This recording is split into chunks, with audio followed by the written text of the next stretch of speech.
backward, 50 cents. Then 25, backward, 50 cents. Then 25, and the crowd started to laugh. Something cracked open inside her chest. Not for herself. She was past caring what Hallow Creek thought of her. The crack was for the baby boy hidden in the workhouse cellar, waiting on her to come back. She couldn't break now. Eli needed her to survive this. Before we go further, if stories like this reach something deep inside you, hit subscribe. I post every single day, and tomorrow's story might be exactly what your heart needs. And drop a comment telling me what city you're watching from. It means the world to me to see how far this little family of listeners reaches. Now let's get into it. The summer of 1878 came to Hallow Creek, Montana Territory, like a punishment from God. The July heat pressed down on the town square like a flat iron on wet cloth, baking the dust into something that cracked underfoot and coated the back of every throat. The wooden storefronts along Main Street sweated pitch from their seams. Dogs lay flat in the shade and didn't bother to move for anything. But the crowd had moved. Every soul in Hallow Creek had come out for the monthly workhouse auction, and they brought their fans and their opinions and their cruelty, the way folks always bring the things they enjoy most.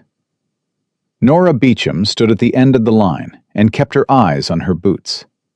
They were worn through at the left heel and a size too small, and they'd belonged to a woman named Mrs. Dutton, who died in the workhouse infirmary 2 winters past.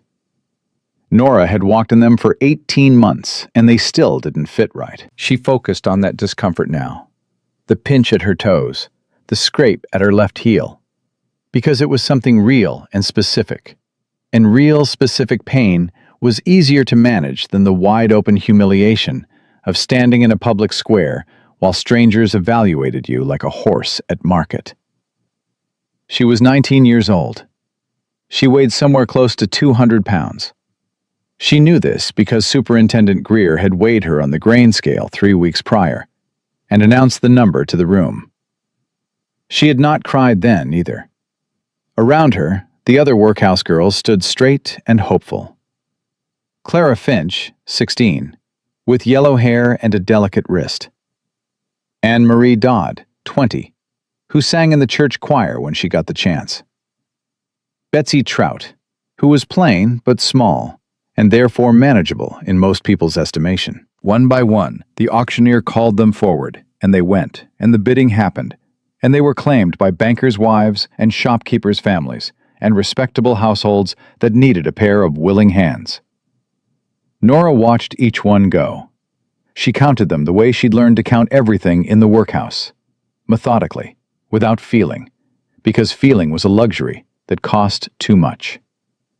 When Clara Finch went for $14, a woman behind Nora whispered to her friend, "Shame they couldn't find something for the big one, too. At least send her somewhere she'd be useful." Nora's jaw tightened. She said nothing. "Last one," the auctioneer called out.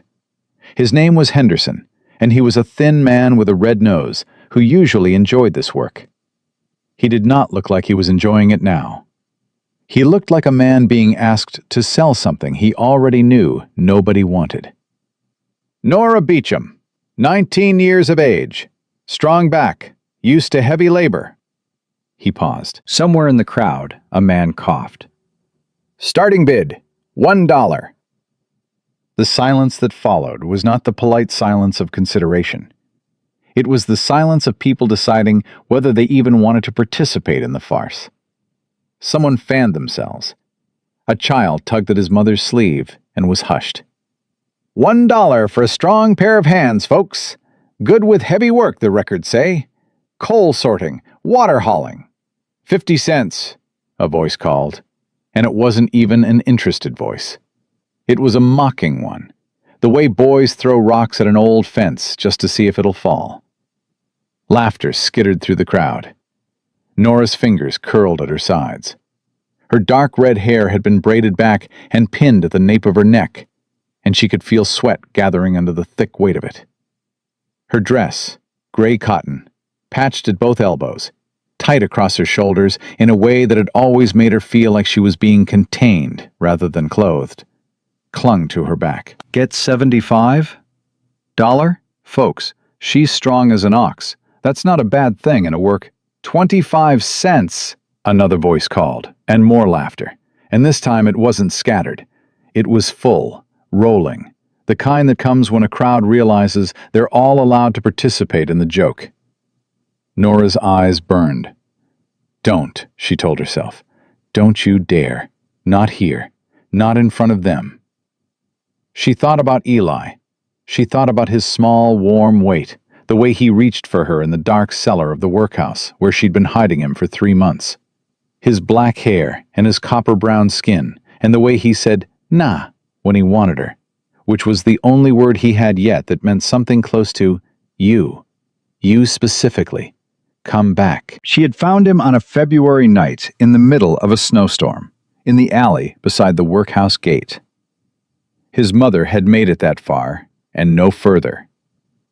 Nora had heard the baby crying through the wall while she was hauling ash from the furnace room, and she had done something she had never done in 11 years of workhouse life. She had broken a rule. She had gone outside without permission, in the dark, in the snow, and she had found the woman, and she had been too late for the woman, but not too late for the child. She had wrapped Eli in her apron and carried him back inside and hidden him in the coal cellar, behind a false panel she had discovered 2 years prior and never told anyone about. And for 3 months she had kept him alive on her own food and her own warmth and her own voice in the dark. Nobody knew. Not Henderson, not Superintendent Greer, not one single soul in Hallow Creek. And Eli was still back there, waiting. She had to survive this auction. She had to go somewhere close enough to come back for him. Somewhere someone might listen when she explained what she'd done and why. She needed to not be sent to a workhouse in another county, or worse, a labor farm out east. She needed someone to buy her. She needed anyone to bid a single dollar. 10 cents, someone called, and now the laughter was nearly continuous, a river of it. And Nora stopped counting and stopped thinking and stared at her worn-out left boot and thought, Eli, Eli, Eli, like a prayer. I'll take her. The voice came from the back of the crowd, deep, not loud. It didn't need to be loud. It had the quality of a stone dropped into still water, the kind of voice that simply moved everything around it out of the way. The laughter stopped. The crowd turned. Nora looked up for the first time. He was the largest man she had ever seen in her life. Not tall in the way of scarecrows. Tall and wide and solid in the way of mountains, like something the earth had assembled with deliberate intent. He wore a buckskin coat despite the heat, and his boots raised small puffs of dust as he walked forward through the crowd that parted for him without being asked. A beard covered the lower half of his face, black shot through with silver. A scar ran from his left temple down to his jaw. His eyes, beneath the shadow of a flat-brimmed hat, were the gray-blue color of a sky before a storm, and they were looking directly at her. Not past her, not above her. At her. Nora couldn't remember the last time someone had looked directly at her. I said I'll take her, the man repeated, reaching into his coat. A silver dollar caught the sun as it left his fingers and spun through the air. Henderson caught it against his chest with both hands, mouth open. Yes, sir, Mr. Ridge, yes, that covers it. Ridge. She'd heard that name. Everyone in Hallow Creek and the surrounding 40 miles had heard it. Callum Ridge. The mountain man out at Black Hollow. Kept to himself. Used to be an Army scout. Stories around him the way moss grew around old stone. In layers. Some true, most probably not. The crowd had gone very quiet. Callum Ridge walked past the auctioneer without acknowledging him, and stopped in front of Nora. He was so tall she had to tilt her head back to see his face. "Can you walk?" he asked. His voice, up close, was quieter than she expected. No cruelty in it. No mockery. Just the question, flat and honest, the way a man might ask about weather or road conditions. Nora straightened her spine. "I can walk farther than most men half my weight, mister." Something shifted in his expression. Not quite a smile. Something more contained than that. "Wagons on the east side of Maine." He turned and walked back through the crowd. He did not wait to see if she followed. Nora picked up the small cloth bundle at her feet. Everything she owned in the world, which amounted to a spare pair of stockings, a comb missing 4 teeth, and a folded piece of paper with her mother's handwriting on it, and followed him. The crowd watched her go. She felt every stare on the back of her neck, and she did not turn around once. The wagon was a working wagon, not a fancy one. Solid wood, well kept, hitched to 2 brown mares that stood patient in the shade. No cushion on the bench seat. Nora climbed up herself before Callum could offer a hand, and settled her weight and held the side rail and stared forward. He climbed up beside her, and the wagon shifted with his weight, and then the reins snapped and they were moving. They drove in silence through the center of town. Nora watched the storefronts pass. Pearl Auctioneer's Dry Goods, the blacksmith's, the church with its white peeling paint, and she waited for him to say something, to lay out terms, to explain what he bought her for and what he expected. He said nothing. The town thinned, and then it was behind them, and the road climbed into the foothills, and the air changed, cooler under the pine shade, sharp with resin and something like water. After a while, Nora spoke. "You're going to tell me what I'm being paid to do." "Cook," he said. "Clean when it needs it. Help with the animals morning and evening. That's all." "That's all," she repeated. "That's all." She looked at the side of his face. The scar was older than she'd thought, faded to the color of old rope, settled into his skin like it had always been part of the landscape of him. Most men who buy a girl from that auction aren't looking for a cook. Most men aren't me. He said it without any pride in it, just a fact. Nora studied her hands in her lap. They were broad hands, work-roughened, nails cut short and practical. She had been told many times in her life that she had the hands of a man. She had always thought that was meant as an insult, but right now she was grateful for them. They were capable hands. Whatever this turned out to be, she could work her way through it. "I need to go back," she said. The wagon didn't slow. "We just came from there." "I know." She pressed her lips together. "I need to go back after dark. Tonight, if I can." Now he looked at her. One glance, quick and measuring. Why? It was not a question. It was a door he was holding open, and it was up to her whether she walked through it. Nora sat with that for 100 yards of road. She had never told anyone about Eli. Not because she didn't trust people in general. She'd learned not to trust people through specific experience, which was a different thing. She hadn't told anyone because telling meant risking him. Greer would have thrown the baby out, or worse, turned him over to the county, and the county had a way of making Indian children disappear into places nobody could trace. But she was sitting in this man's wagon. She was going to his cabin.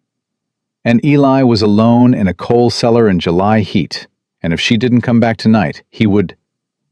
She couldn't finish that thought. "There's a baby," she said, "in the workhouse cellar. He's 18 months old, and I've been hiding him for 3 months, and nobody knows he's there. His mother died in February. She was Cherokee. I couldn't leave him." She stopped, waited for the judgment. The wagon kept moving. Callum's hands on the reins did not tighten or change. "What's his name?" he asked. Of all the things she'd expected him to say, it was not that. "Eli," she said. And then, because she'd been holding it alone so long, her voice cracked slightly on the word. Just slightly. "How long has he been alone today?" "Since before dawn," I hid extra biscuits in his corner and left water. He knows to stay quiet. I taught him." The words came out mechanical because she needed them to be. "He's good at staying quiet. He learned early." Callum was quiet himself for a moment. "Eat something when we get to the cabin," he said finally. "Rest an hour. Then I'll ride back for him." Nora turned and stared at him fully. "Excuse me?" "You heard me." "You don't even—" She stopped, tried again. "He's a Cherokee baby, Mr. Ridge. He's brown-skinned, and he doesn't have any papers. You can't just ride into town and— I've done harder things. The workhouse superintendent will ask questions." "Let him ask." "People will talk." "They already talk." He glanced at her once more, flat, unbothered. "That bother you?" Nora opened her mouth and then closed it. "Rest first," he said. "We're another 40 minutes up." She turned back forward. Her heart was doing something strange and unsteady in her chest, and she didn't fully know what to do with the feeling. So she held the side rail and looked at the road and breathed. On the east wall, unlit in the summer on the east wall, unlit in the summer heat. A table with 2 chairs.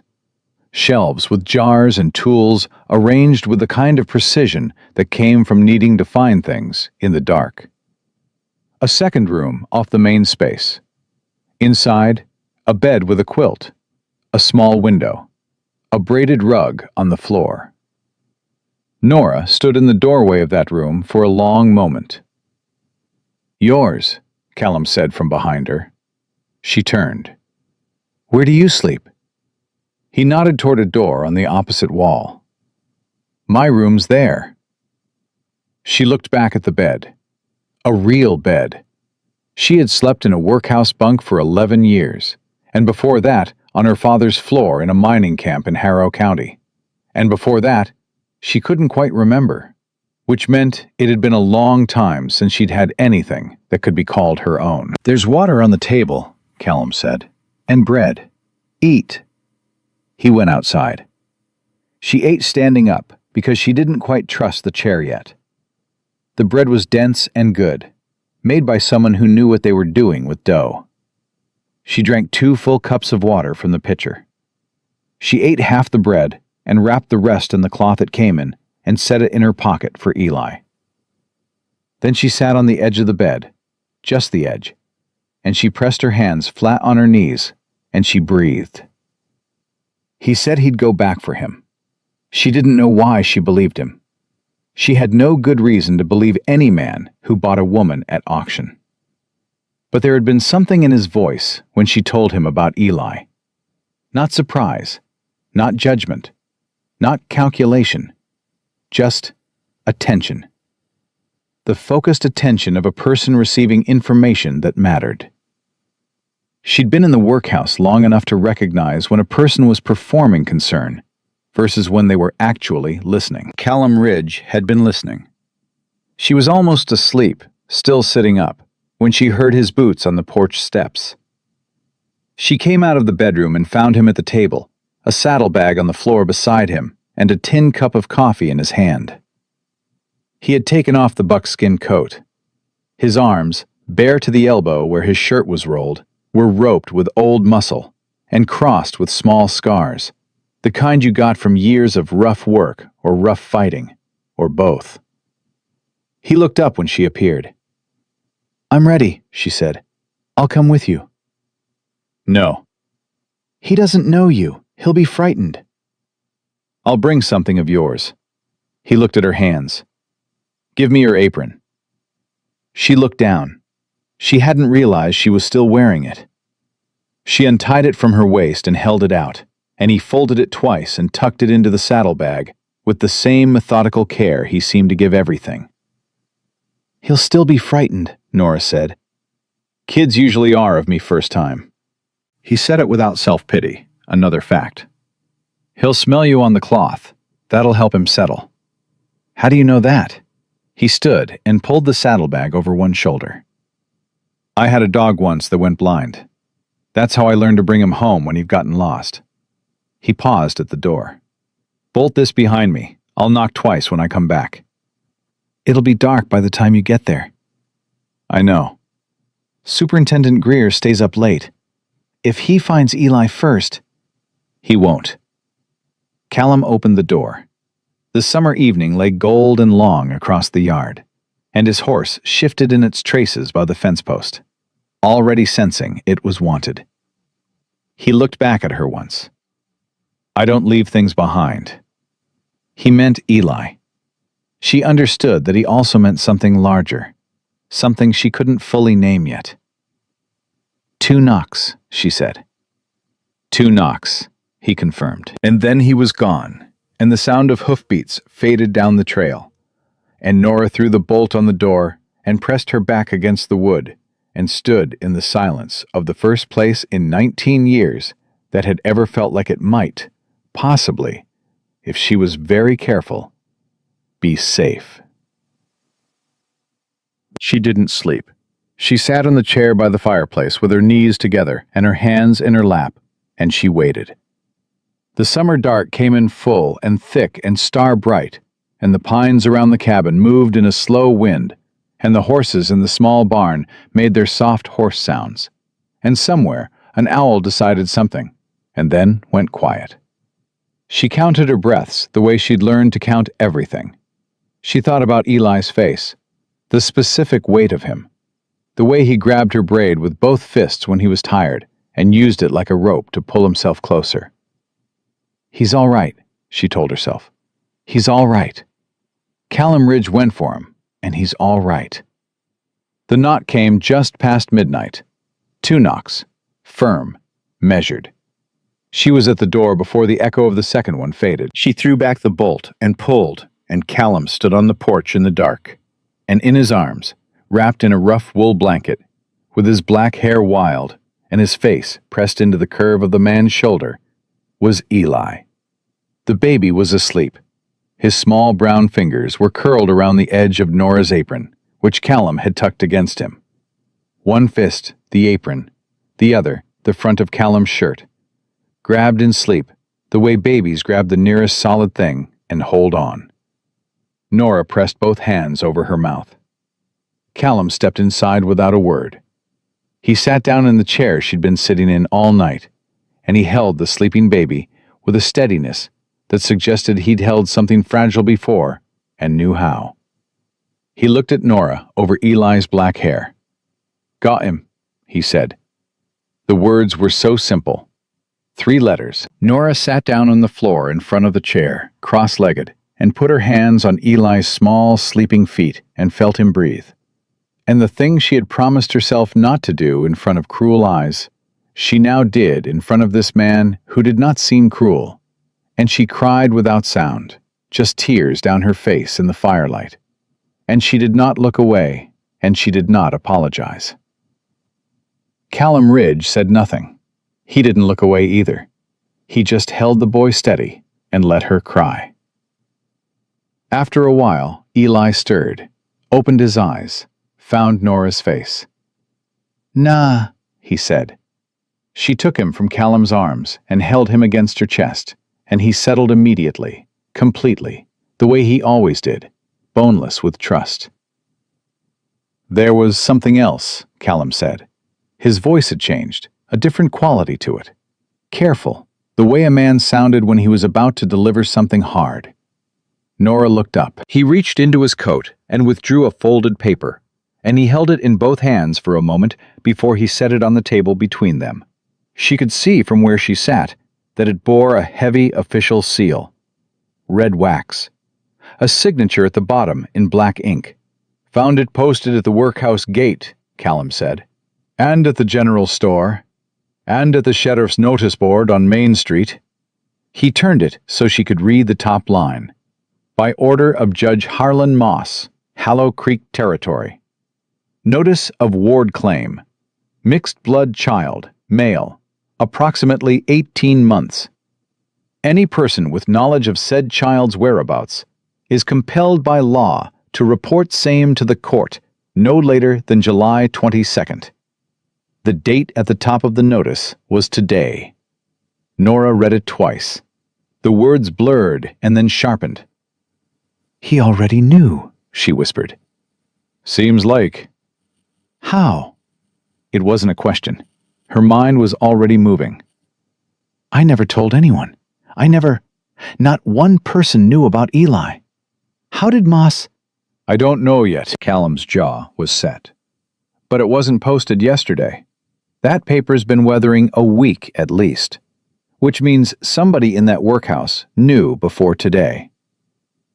Eli had fallen asleep again in her arms, his breathing deep and even, and entirely unaware of the name written on that page, or what it meant for him. Nora looked down at his face. She thought about the Cherokee word she'd learned from his mother's lips in those last confused minutes in the snow. Ada-nv-do. Heart. She pressed her lips to his forehead and breathed him in.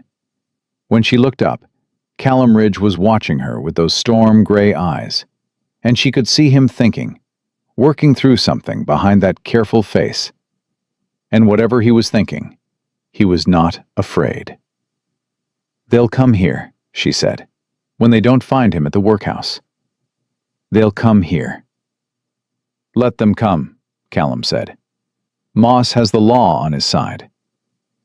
"Moss has a judge's seal on his side. That's not always the same thing." He stood, took the paper from the table, and folded it back into his coat. "Sleep. I'll keep watch." "You can't keep watch against a judge and a sheriff, and—" "I kept watch against worse." He moved to the door and stood with his back to it, arms crossed, solid as the mountain behind the cabin. "Sleep, Miss Beecham." Nora looked at him. She looked at Eli.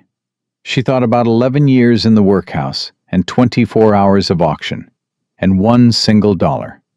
And this moment, in this cabin, with this man, who would come back with her baby in his arms before midnight, as promised. "Nora," she said. He raised an eyebrow. "My name is Nora, not Miss Beecham." He nodded once. "Nora." She carried Eli to the bedroom and laid him on the quilt and lay down beside him, one hand on his back, feeling him breathe. And outside the door she heard Callum settle into the chair and the quiet sound of a man prepared to stay awake until morning. She closed her eyes. For the first time in 3 months, she felt something she had almost forgotten was real. Safe. Nora woke to the smell of coffee and the sound of a man trying to be quiet. He wasn't very good at it. Callum Ridge moved through the cabin like a bear trying to navigate a china shop. Not clumsy exactly, just too large for softness. Every footstep carrying more weight than ordinary floors were built to absorb. She heard the cast-iron skillet meet the stovetop, heard him set a cup down and pick it back up, heard him cross the room twice and then stand still. And she knew without seeing him that he was checking the window, checking the road. Eli was still asleep beside her, one fist tucked under his chin. Nora lay still and listened to the cabin breathe, and thought about the notice in Callum's coat pocket. Judge Harlan Moss. She knew the name the way everyone in Hallow Creek knew it. The way you knew the name of a current in a river you'd been told not to cross. Moss had been the territorial judge for 11 years. He owned the biggest parcel of land in the county, and the 2 largest contracts with the railroad survey team, and the goodwill of every man in town who wanted to keep his business running clean. He didn't ask for things twice. He had a clerk named Denton who delivered his requests in writing, and if the writing didn't work, he had Sheriff Abel Garrett, who was not a cruel man but was a compliant one, and compliance in the service of cruelty amounted to the same thing in the end. She sat up carefully, keeping her hand on Eli's back until she was sure the movement hadn't woken him. Then she got up and went out. Callum was at the table with his back to the window and his coffee in front of him, and Moss's notice flattened out under his left hand. He looked up when she came in. His face showed the specific quality of a man who had not slept, which on him looked like stillness rather than exhaustion. Just a little more carved than usual, a little more settled into its own lines. "How long have you been up?" she asked. "Didn't go down." She went to the stove and poured herself coffee without asking permission, because she had decided overnight that the fastest way to understand what kind of man Callum Ridge was would be to act like she had some right to the space she was standing in and watch what he did. She turned and leaned against the counter and looked at him. "Tell me what you know about Moss," she said. He turned the notice over with one finger. "He wants the hollow." "This hollow. Your land." "My land." He said it without heat, but with the weight of something that had been a fact for a long time. Railroad wants a grade through the valley. Moss owns the survey rights. My parcel sits directly between his eastern holdings and the route they want to cut. He's made 3 offers. I've turned down 3 offers. And now there's a notice about Eli posted on every door in town. Nora wrapped both hands around her cup. That's not a coincidence. No. He knew about Eli before I did anything, before the auction. She thought it through, out loud, because she'd always thought better out loud, even when there was no one to hear her. Someone at the workhouse told him. Someone knew I had that baby and went to Moss with it. She looked up. He was waiting for today, for me to be sold off somewhere I couldn't cause trouble, and then he'd come for Eli and use the boy as a what? What does he want with an 18-month-old Cherokee baby? Callum's jaw shifted. Leverage. Against who? His mother's dead. His father isn't. Callum said it flat and quiet, and then picked up his coffee and drank. The words landed in the room like something dropped from a great height. Nora set her cup down on the counter, very carefully. Say that again. Eli's father, man named Ioha. He was a Cherokee scout with the 7th out of Fort Endurance. He didn't die. He was captured during a raid in '76 and taken up to the Northern Territory. Army listed him as killed because it was simpler than explaining what actually happened. He turned the notice face down on the table. He's been trying to get south for 2 years. Word is he's close, within 2 months' ride. Nora stared at him. How do you know this? Because I was there.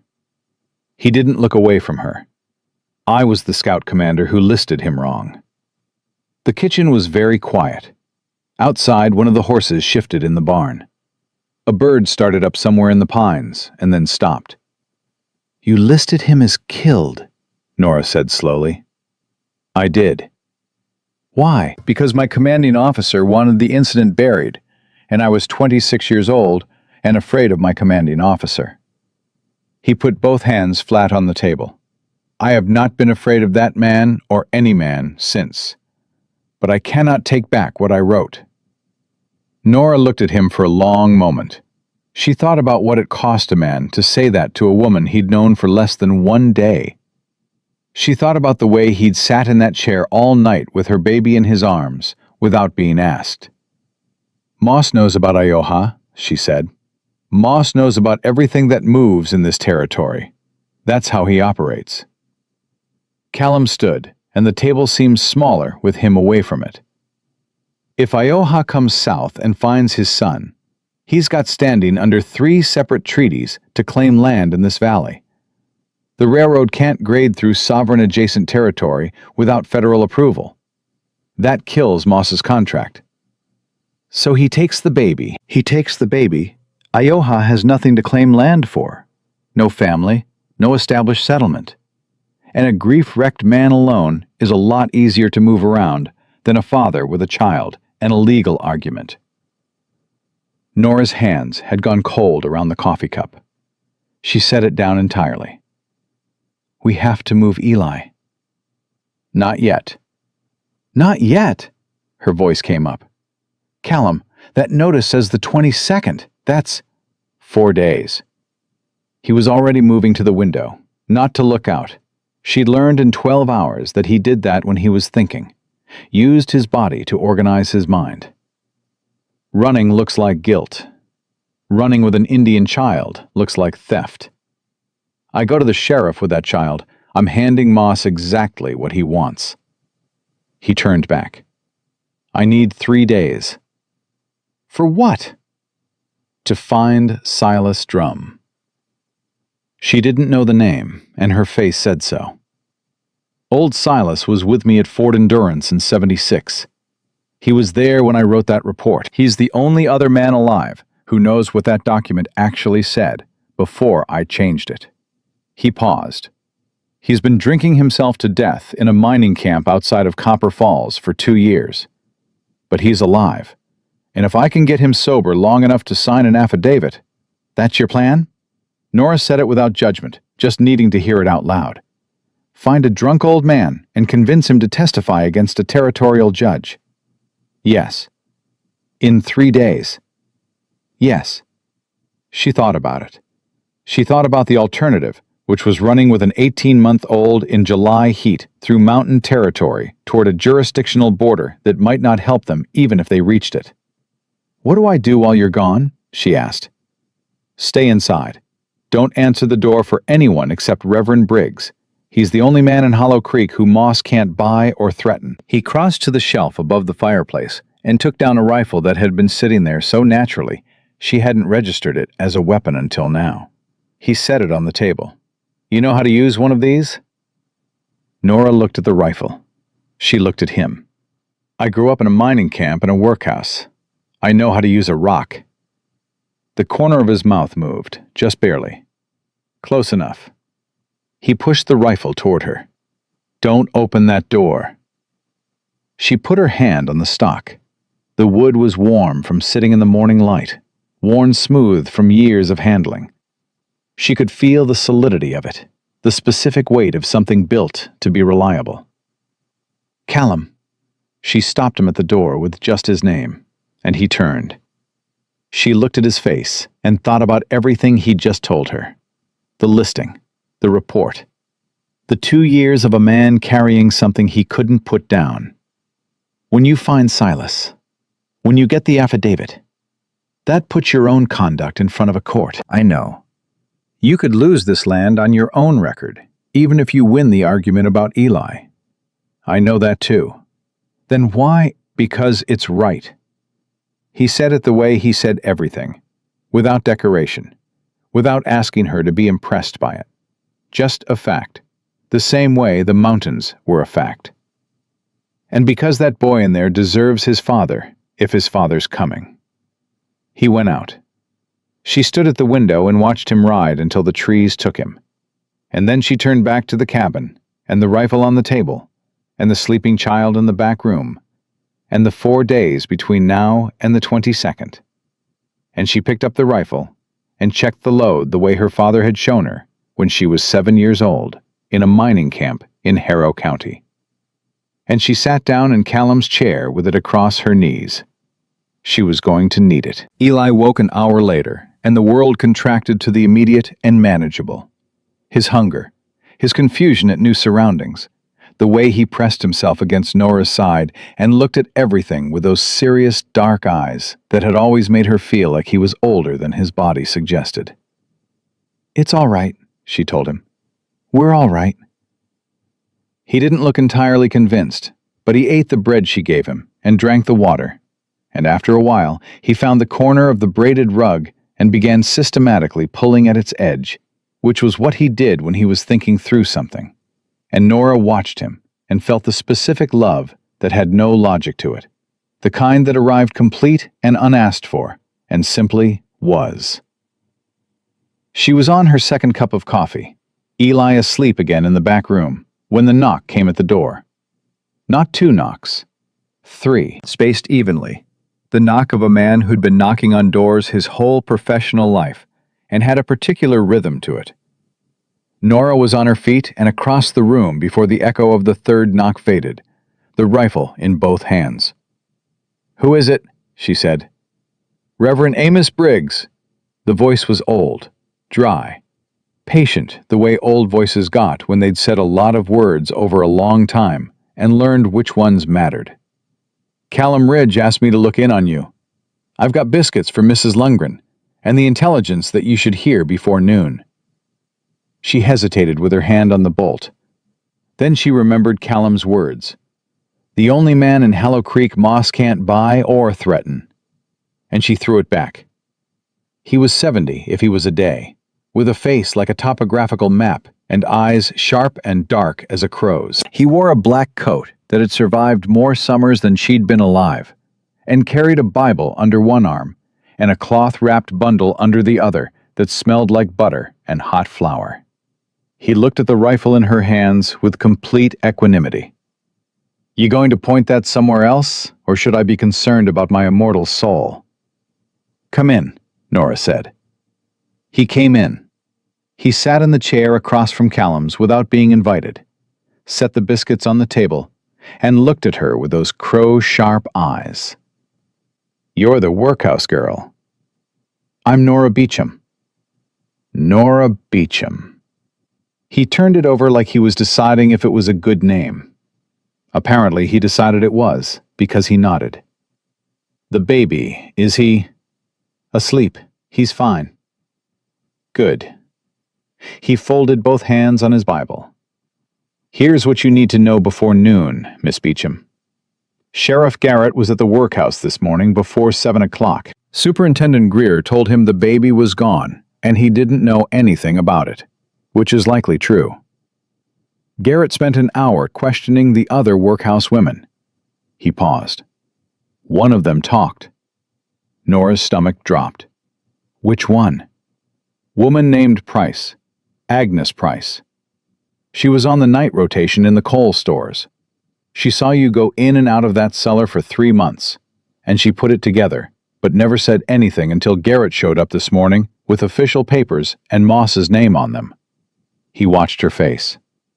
She's not a bad woman. She was frightened. I know Agnes.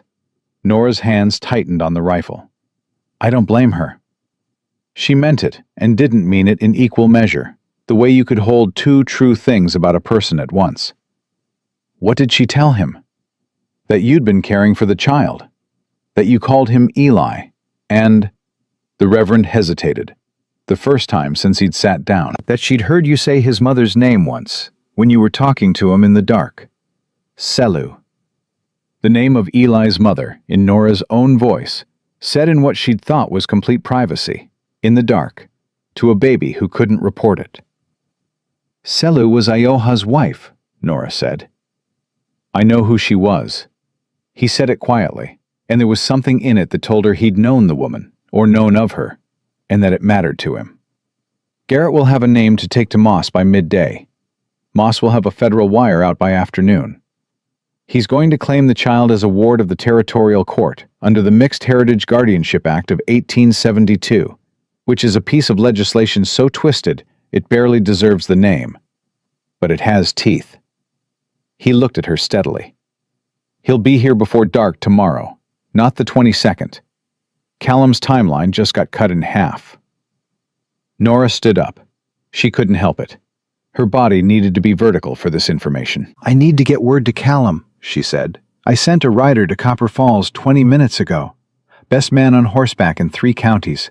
He didn't move from the chair. His voice stayed level, the voice of a man who had delivered bad news to enough people to know that panic was the enemy of the moment. Sit down, Miss Beecham. I can't. Sit down. Not unkind, just firm. The way a person talked to someone they needed to think clearly. Callum will get the message. He'll change his route. What we need to do right now, you and I, is think about what happens if he doesn't get there in time. Nora sat, slowly, with a rifle across her knees. The Reverend reached into his coat and produced a folded piece of paper. This one smaller than Moss's notice, covered in a close, neat hand. He set it on the table. That is a letter from a man named Wallace Jerome. He's a federal land attorney who served at Fort Endurance in '71. He's been building a case against Moss's survey contracts for 14 months. He needs one thing he doesn't have. He tapped the paper. A signed statement from someone with first-hand knowledge that Moss used falsified records to seize indigenous land rights in this territory. Nora looked at the paper. Callum. Callum. His conduct report from '76 also contains, if you read it against the original treaty documents, a direct map of the fraud Moss has been running for a decade. The Reverend's crow eyes were very still. Callum knows this. That's partly why he went for Silas instead of going to Garrett directly. Silas Drum's testimony corroborates the original report. Without it, Callum's account is one man's word against a judge and a railroad company. And with it? With it, Moss doesn't just lose this case. He loses everything. He sat back. Which is why Moss is moving fast. He knows what Callum has. He's known for a year. The land offers weren't offers, Miss Beecham. They were warnings. Eli made a sound from the back room. Not a cry, just the soft, vocal complaint of a baby adjusting position in sleep. Both adults went still and listened until it subsided. Then Nora looked at the Reverend with a directness that she'd earned from 19 years of having nothing to lose by speaking plainly. "You've been working on this with Callum. For 7 months, the old man said. And nobody in town knows. Pearl Oshner has her suspicions.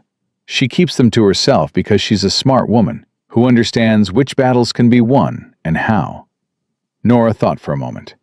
Moss is going to come here tomorrow with the sheriff and legal papers and a story about a poor orphan child in need of court protection. She said it carefully, arranging it in her mind the way she arranged everything, into its component parts, the ones she could do something about, and the ones she couldn't. And he's going to make it look like I'm the criminal, a workhouse girl who stole an Indian baby. That's the shape of it. What do you need from me? The Reverend looked at her for a long moment. Then he did something she hadn't expected. He smiled, not with pity, not with the benevolent affection of a man who pitied the underdog, with genuine respect, the kind that recognized a specific quality in a specific person and called it by its right name. "I need you to be exactly who you are when they get here," he said. "Don't run, don't hide, don't apologize. You found a dying woman's child, and you kept him alive with your own food and your own warmth for 3 months, under conditions that would have broken most grown men I've known." He picked up his Bible. "That is not the story of a criminal, Miss Beecham. That's the story I'm going to tell this valley, whether Callum makes it back in time or not." Nora looked down at the rifle. She thought about Eli asleep in the back room. She thought about Callum riding hard through mountain passes toward a drunk old man who held a piece of the truth. She thought about a woman named Selu, who had made it as far as the workhouse gate in a snowstorm before the cold took her, and the way the baby had been so quiet in Nora's apron, like he'd already learned that the world required silence of people like him. "I won't run," she said. She meant it the way mountains meant things, without revision, without condition. "Good," the Reverend stood, his old joints announcing themselves. He tucked the Bible under his arm and moved toward the door, then stopped. "One more thing. There's a woman in town, Pearl Oxner, the dry goods wife. She'll come by before evening. She knew Selu, not well, but enough." He paused with his hand on the latch. "Let her in." "I thought I wasn't supposed to open the door." "I'm amending that instruction." He looked back. "Callum gives good orders, but he doesn't always account for the things women know how to do for each other that men can't." He opened the door. The July heat came in hard and immediate, pressing against the cabin's cool interior like something impatient. "Bolt it behind me." She did. She stood with her back against the door, and the rifle at her side, and the Reverend's folded letter on the table, and somewhere behind her, a sleeping child with his dead mother's name, and his living father's claim, and the whole weight of a judge's ambition bearing down on the 4 thin walls of a mountain cabin. "Don't run," she'd said. She walked to the table and sat down, and spread both hands flat on the wood the way she'd seen Callum do, as if steadying herself against the surface of the day, and she breathed, and she began to think. The thinking felt different from anything she'd done in the workhouse. In the workhouse, thinking was survival, narrow and specific and aimed at the next hour. This was something else. This was strategy. The kind of thinking that assumed you had a right to still be standing in 3 days, and planned accordingly.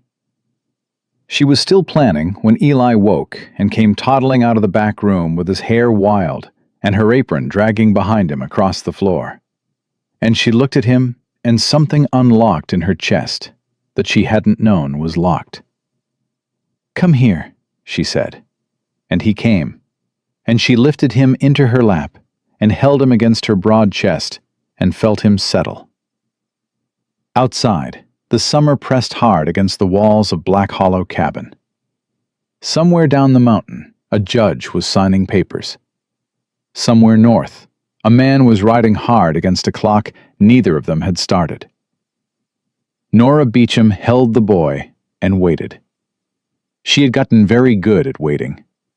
She had not yet learned that the waiting was almost over. Pearl Oxner arrived at Black Hollow just before 4 in the afternoon, exactly as the Reverend had promised, with a covered basket over one arm and a look on her face that Nora had seen before on certain women, the look of someone who had made a decision that frightened them and made it anyway. She was 53 years old, with iron-gray hair and a jaw that meant business, and hands that had run a dry goods store for 26 years without a single day of help from anyone. Nora had seen her twice in her workhouse life, both times across a counter, both times without a single word exchanged. Pearl Oxner had never looked at the workhouse girls if she could help it. She was looking at Nora now. "I know what you're thinking," Pearl said, before Nora could say a word. "You're thinking I never gave you the time of day before today." "The thought had occurred to me," Nora said. "It's true." No apology in it, just acknowledgement, the way certain women owned their failures. "I'm not here about that. May I come in?" Nora stepped back from the door. Pearl came in, set the basket on the table, and looked at Eli, who had stopped pulling at the rug and was staring up at the new person with the absolute focused suspicion of a child who had learned early that new people required evaluation. Something moved across Pearl's face. Quick, private, gone before Nora could name it. "He looks like her," Pearl said. "You knew Selu."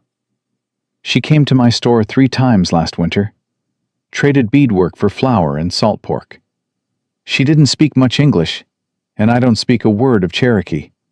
But we managed." Pearl sat down without being asked, the way a woman sat down when her legs had been carrying her through a hard day and needed a moment. "She showed me his picture once. Drew it herself, on the back of a piece of brown paper. Just his face, but she'd got it exactly right." She looked at Eli again. "I didn't know she'd died until April, and by then the ground was too hard and it was too late to do anything about the knowing." Nora sat across from her. "What do you need to tell me?" Pearl pulled a folded paper from her apron pocket. Not Moss's notice, something smaller, creased like it had been opened and closed many times. "This came to my store this morning. Delivered by a boy I didn't recognize, who was gone before I could ask questions." She held it out. Nora took it. The handwriting was not English. It was English letters arranged into sounds that weren't English words, and below them, in a different hand, a translation written in careful block print. "She is alive in his heart. The child carries both our names. I am 4 days south of the Blackfoot Crossing. Tell the mountain man I am coming. Tell him what was written wrong can be made right." Nora read it twice. Then she looked up. "Ioha. 4 days south as of when this was written." Pearl's voice was steady. "Which was 3 days ago." Nora did the arithmetic fast. "He's 1 day out. Maybe less if he's been pushing hard." Pearl leaned forward. "Moss doesn't know this. If Moss knew, he wouldn't be waiting until tomorrow. He'd be here right now. She held Nora's eyes. But moss has ears everywhere in this valley, and that letter wasn't hidden well enough for my comfort. And every hour between now and when Ioha walks into this territory is an hour Moss has to move first. Eli chose this moment to bring Nora a piece of the rug he'd finally succeeded in pulling loose. He held it up to her with grave pride. She took it from him and smoothed his hair and kept her face neutral for his sake. "How many people know Ioha is coming?" Nora asked. "I know. You know. Callum, if his rider got through." Pearl's mouth pressed together. "And whoever that boy was who delivered the letter. Which means, by tonight, possibly Moss." Nora stood up. She went to the window, not to look out the way Callum went to the window to think, but because standing made the thinking faster. "Reverend Briggs said Moss would be here tomorrow." "Reverend Briggs said that 4 hours ago. Things move." Pearl stood too, reaching for the basket. "I brought food for 2 days. I intend to stay." Nora turned. "You don't have to. I know I don't have to." Pearl pulled back the cloth on the basket. Cornbread, cold chicken, a jar of something preserved. The specific provisions of a woman who planned for siege conditions. "I watched that woman draw her baby's face on brown paper in the back of my store, because she was too proud to show me she was lonely. And I gave her flour, and said nothing kind, because I didn't know how. And then she died 40 feet from my town, and I didn't know until April." Her voice didn't break, but it went very quiet, the quiet of something held under significant pressure. "I'm staying." Nora looked at her for a moment, then she nodded once. "All right." They were setting the food out when hoofbeats came up the trail. Not Callum's rhythm. She'd learned that already, the particular cadence of his horse, the way it climbed. These were 2 horses, moving with official purpose, and they stopped at the gate rather than coming all the way to the porch. Pearl's hand went still on the jar she was holding. Eli looked toward the door. Nora picked up the rifle. The knock was 3 sharp raps. "Miss Beecham, Sheriff Abel Garrett, Hollow Creek. Open up, please." Please. She'd half expected that. Garrett was a compliant man, not a cruel one. He would use courtesy as long as courtesy worked. "What do you need, Sheriff?" she called through the door. "Got papers concerning a minor child being sheltered at this property. Need you to open the door so we can talk proper." "We're talking fine right now." A pause. She could hear him deciding something on the other side of the door. "Miss Beecham, I'd rather do this civil. Don't make it harder than it needs to be." "I'm not making anything hard." She kept her voice even. "You're the one standing outside a private property with papers from a judge who wants to take a baby away from the only home he has. That seems hard to me. What does it seem to you?" Another pause. Longer. "Ma'am, I have legal authority." "To do what, exactly?" She moved closer to the door, not because she needed to, but because she wanted her voice to land clearly. "To enforce a ward claim on a child whose father is alive and coming, under a piece of legislation that 3 territorial lawyers have already called into constitutional question? That what these papers say?" Dead silence from the porch. Pearl was looking at Nora with an expression that was 1 part alarm and 2 parts something that looked like it might become admiration. "How do you know about—" Garrett stopped himself. "How do I know about the legislation?" Nora said. "Because Reverend Briggs explained it to me this morning in words small enough for a workhouse girl to follow. You want to come in and tell me I'm wrong, Sheriff? You're welcome to try." Boots on the porch, shifting weight. The sound of a man who had not expected this conversation. "I'll come back," Garrett said finally. His voice had changed. Not threatening, just flat. The voice of a man resetting his approach. "This doesn't go away, Miss Beecham." "I'll be here," she said. Hoofbeats down the trail. Gone. Pearl set the jar down with a sharp click. "Where did you learn to do that?" "Workhouse." Nora lowered the rifle slowly, Her hands were completely steady. She was somewhat surprised by this. You learn which fights you can win standing still and which ones you can't. That one, I could win standing still. She looked at Pearl. He'll be back with Moss. How long do we have? 2 hours, maybe 3. Pearl picked up the jar again, purposeful now. We use every minute. The 2 hours became 1.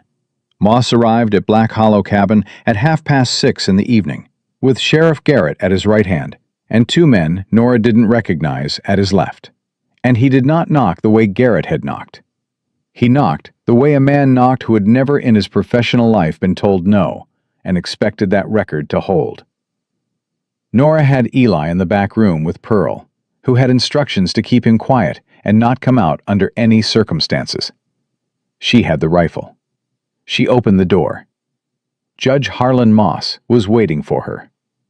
She had Wallace Jerome's letter memorized, because she'd spent the last 90 minutes reading it until the words were in her bones. She opened the door. Judge Harlan Moss was not what she'd expected. She'd built him tall and angular in her mind, the way villains sometimes assemble themselves in imagination. He was neither. He was a medium-sized man in a good suit, with silver hair brushed back from a broad forehead, and the kind of face that had probably been called handsome once, and had since sharpened into something that resembled handsomeness, the way a knife resembled the thing it was made from. His eyes were pale brown, almost amber, and they moved over her with the specific assessment of a man who priced everything he looked at. "Miss Beecham," he said pleasantly, "I apologize for the hour. May we come in?" "You may stand on the porch," Nora said. His pleasant expression didn't change, but something behind it did. "This is an official call under the Mixed Heritage Guardianship Act of 1872. I know." She held his eyes. Section 4 of that act requires the claimant to demonstrate that the child has no living parent or legal guardian, no established community tie, and no existing treaty protection. You want to tell me which of those 3 conditions you're prepared to argue in front of a federal magistrate judge? Moss looked at her, the way people sometimes looked at something they'd picked up, expecting it to be lighter than it was. Garrett, to his left, was looking at his boots. "You've had some legal advice," Moss said.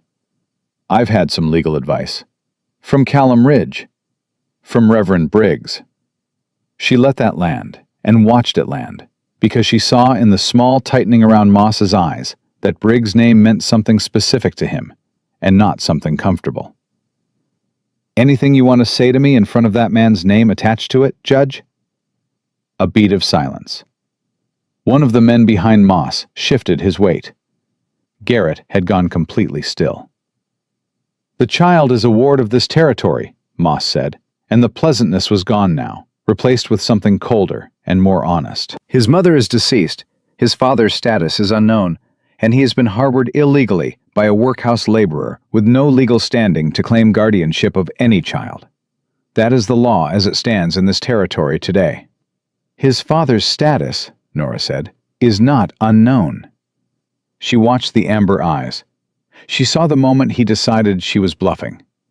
"Miss Beecham, Ioha of the Eastern Cherokee was listed as killed in action at Fort Endurance in 1876, based on a report that was altered after the fact by a commanding officer acting under direct pressure from his superior. That superior's name is in the original treaty documents that Wallace Jerome has been correlating for 14 months. And those documents include a survey rights transfer that connects directly to your railroad contract and your land acquisition in this valley." She held the door frame with her free hand, kept her voice level, kept her eyes on his. "His status is not unknown. He is alive. He is in this territory. And if you walk through that door tonight and take that baby, the only thing you accomplish is handing Wallace Jerome the last piece of evidence he needs to finish what he started." The porch was absolutely silent.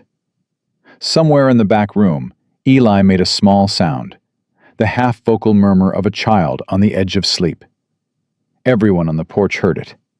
Nobody moved. Moss looked at Nora for a long moment, and she looked back, and she did not blink, and she did not step aside.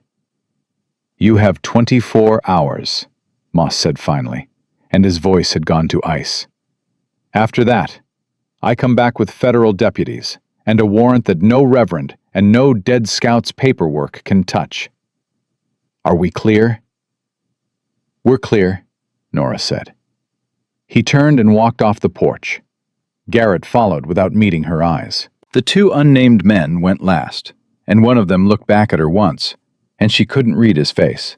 But she held the door open until all four of them were mounted and moving down the trail before she let herself close it. She pressed her back against the wood. Her legs were shaking. She hadn't been able to feel that while the door was open. Pearl came out of the back room with Eli on her hip. The woman's face had gone the color of good flour. "I heard all of that." "I know." "Did you mean all of that? About Jerome? About the documents?" "Every word." Pearl stared at her. "How did you know Moss would back down?" "I didn't." Nora pushed off the door and went to the table and sat down hard in the chair. "I knew he wanted the land more than he wanted the fight. Men like that, the land always comes first. He'll calculate overnight whether I'm a real threat or a bluffing workhouse girl, and by morning he'll have decided I was bluffing." She looked up. "Which means we have until morning." "That's not 24 hours. "No, it's not." She looked at the door. "Where is Callum?" As if the word had called him, hoofbeats came up the trail. Fast. Multiple horses.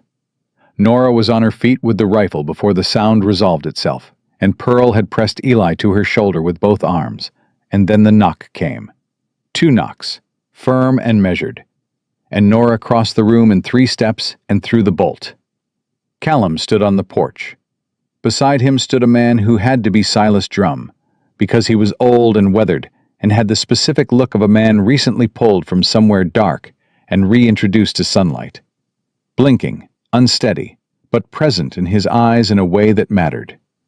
And behind both of them, a third figure, someone Nora had not expected. He was lean and dark-haired, and wore trail clothes, and moved with the controlled stillness of someone who had been in dangerous situations long enough that stillness had become his natural state. He was not Cherokee in his dress, but he was Cherokee in his face, in the structure of it, in the way his eyes found Eli over Pearl's shoulder immediately, before he found anything else in the room. Eli looked at the man. For a moment, neither of them moved. Then Eli said something in a language that wasn't English, and wasn't any sound Nora had heard him make before. Something that came from a part of him older than the coal cellar, older than the workhouse, older than anything she'd been part of, and reached both arms toward the stranger. Nora's chest cracked open. "Ioha," she said. Not a question. The man's eyes moved to her. They were dark and exhausted, and filled with something so specific and so enormous that she couldn't name it with any word she had. "You kept him," he said. His English was careful, accented, precise. 3 months. Through the winter. "It wasn't. I just—" She stopped. Tried again. "He needed someone." Ioha looked at her for a long moment. Then he crossed the threshold, and Pearl transferred Eli to his arms with the specific gentleness of a woman who understood the weight of what she was handing over. And Ioha held his son against his chest with both hands and closed his eyes. And the sound he made was not words in any language. Callum stepped inside and shut the door behind him. He looked at Nora across the room. One look, quick and complete. The look of a man checking the ground beneath his feet after a long time away. "You held," he said. "Moss was here an hour ago." She told him quickly, efficiently. The 24 hours, the deputies, the threat. She watched his face while she talked. It went through something and came out the other side of it and settled. 24 hours isn't what he's giving you," Callum said. He turned to Silas Drum, who had come inside and taken the chair nearest the door, the way men sat who needed to be near exits. "Tell her." The old man looked up. He had green eyes gone pale with age, and a beard that needed attention, and the hands of a man who'd spent 50 years in hard country. He also had, beneath all the wear, the face of someone who had been carrying something heavy for a long time, and had recently decided to put it down. "I got the rider," Silas said. His voice was rough and slow, like a gear that hadn't been used in a while. "We came fast as I could manage." He looked at Nora. "Callum says you know about the report." "I know enough." "What you don't know—" He stopped, coughed, continued. "What nobody knows, except me and Moss's personal clerk, is that Moss has a copy of the original, the unaltered version. Has had it for 3 years. He's been holding it as insurance against Callum. Because if Callum ever went to the Federals, Moss planned to produce that document and say Callum tried to hide his own misconduct by giving Moss the original for safekeeping." The room was very quiet. "He set you up," Nora said to Callum. Callum's jaw was tight. 3 years ago, I handed that man what I thought was a gesture of good faith. Wanted to give him the chance to correct the record without a federal case." He stopped. "He filed it." "It makes your testimony useless," Nora said slowly, working through it. "If you go to the Federals with the altered report, Moss produces the original and says you're the one who's been falsifying." "Unless," Silas said, "someone else can testify to what the original actually said before it ever left the fort." He looked at his own hands. "I was in that room. I watched Callum write that report. I know exactly what version he handed to Moss." He looked up. "And I am prepared to say so in front of God and any federal magistrate they want to put in front of me." Another silence. This one felt different from the ones before it. Not the silence of threat or fear, but the silence of something turning over, a tide changing direction under the surface. "Moss knows you went to Copper Falls," Nora said to Callum. "He knows why." "Yes." "So the 24 hours was a lie. He's not waiting. He's already wired the federal deputies." She looked around the room. Callum, Silas, Pearl, Ioha still holding Eli, the Reverend who had appeared in the doorway from the porch without anyone hearing him arrive, because apparently Reverend Briggs moved through the world at whatever pace the moment required. "He'll be here before dawn." Nobody argued with her. "Then we move tonight," Callum said. "Where?" He looked at Briggs. The old man nodded once, the nod of a man who had already thought this through from 3 directions and arrived at the same answer each time. "The church," Briggs said. "It's not sanctuary in the legal sense, but it's sanctuary in the sense that matters in this town. Half these people knew Selu. Half of them have been waiting for a reason to say so out loud." He looked at Nora.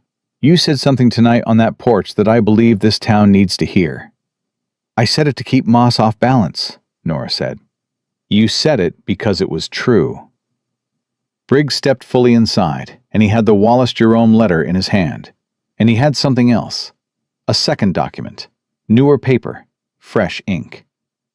"Silas, you're prepared to sign an affidavit tonight." "Been prepared since Copper Falls," Silas said. "Then we have 2 signed statements, original treaty documentation, and the testimony of a living parent." The Reverend looked at Callum. "And we have a man who has been waiting 2 years to tell the truth about what he did wrong. That's worth more than Moss's copy of anything." His crow-dark eyes went to Nora last. "What we need is someone to stand in front of this town tomorrow morning and say it plain." The fire had burned low in the hearth. Eli had fallen asleep in his father's arms, his small hand fisted in the front of Ioha's shirt. Pearl stood by the window with her hands folded and her jaw set, already decided. Silas sat in his chair like a man who had come a long way and had 1 more mile left in him and intended to walk it. Callum was looking at Nora. Not asking, not directing. The same look he'd given her on the wagon bench that first morning. The look that simply saw her, all of her. The broad shoulders and the worn boots, and the specific quality of her courage, and found it sufficient.